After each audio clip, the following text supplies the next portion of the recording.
අද අපි කියන්නේ යන්නේ උත්සාහවන්ත මිනිසෙකු පිළිබඳ ලස්සන කතාවක්.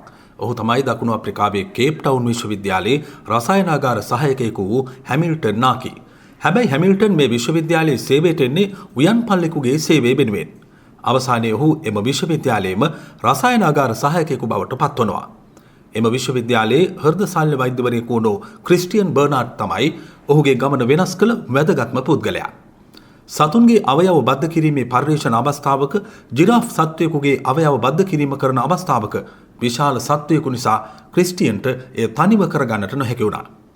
ඒ නිසා මිදුලේ තනකොළ කපමින් සිටි නාකිට කතා කොට ඒ සඳහා සහාය පතනවා. මේ තමයි හැමිල්ටන් නාකි දිගු ගමනක් අරගෙන ගිය ආරම්භක අවස්ථාව. රසායනාගාරයේ සියලු කටයුතු හොඳින් හඳුනාගත් නාකි අවසානයේ නතර වෙන්නේ උයන් පල්ලා වෙනුවට එම විශ්වවිද්‍යාලයේම රසායනාගාරයේ ප්‍රධාන සහායක බවට පත් වෙලා.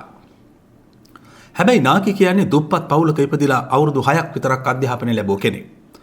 මේ නිසා තමයි තනකොළ කපන්නේ කැටියට රස්සාවක් හොයාගෙන තියෙන්නේ.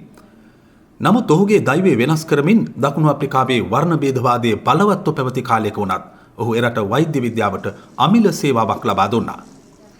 මොහුට හොඳින් ඉගෙන ගන්නට හැකි වුණා නම් දරුවෝ ශල්‍ය වෛද්‍යවරයෙක් වන්නට ඉඩ තිබුණා.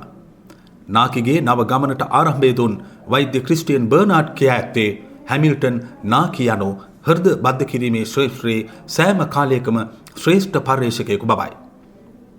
වෛද්‍ය ශාස්ත්‍රයට මොහු කළ සේවාව වෙනුවෙන් මෙට්‍රොපොලිටන් නැගෙනහිර කේප් ටවුන් සම්මානය දකුණු අප්‍රිකානු ජනාධිපතිවරයා විසින් විශිෂ්ටත්වය හා ජයග්‍රහණය වෙනුවෙන් පිරිනමන මාපුන් ගුබ්වේ නියෝගය බ්ලැක් හීරෝ සම්මානය වැනි සම්මාන රැසකටද ඔහුට පාත්‍රවීමට හැකි වුණා. 2003 වසරේදී කේප් ටවුන් විශ්වවිද්‍යාලයෙන් ගෞරව ශාස්ත්‍රපති උපාධියක්ද ලබාගෙනයි නාකි සිය සාර්ථක ගමන අවසන් කළේ. උයන් පල්ලෙකුව තමන් අතින් තනකොළ කැපූ කේප් ටවුන් විශ්වවිද්‍යාලයේ ඉදිරිපිට තැනිතලාව අද නම් කොට ඇත්තේ හැමිල්ටන් නාකි චතුරස්‍රය ලෙසයි. වයස අවුරුදු 78ක් වෙද්දී නාකි මෙලොව හැර ගියේ 2005 වසරේදී.